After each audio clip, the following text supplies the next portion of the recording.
kitang-kita sa sabaw ng pusit. Okay. This once again guys, this Ryan Palmerian YouTube. Maraming salamat sa lahat na napag-TV at magpasalamat kayo sa ating Almighty Father.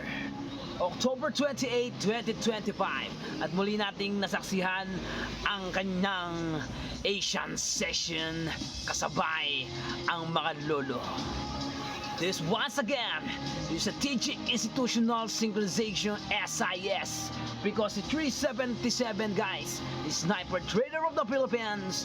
Mabuhay kayo guys hanggat gusto nyo. Maraming salamat sa lahat ng nakapag-TV guys. Magpasalamat kayo sa ating Almighty Father. Okay guys, this once again, this Ryan Palmerian YouTube. Maraming salamat sa ating Almighty Father sa lahat na nakapag-take ng profit. At maraming salamat sa lahat na nagpunta at nanood guys. Thank you very much. October 28, 2025.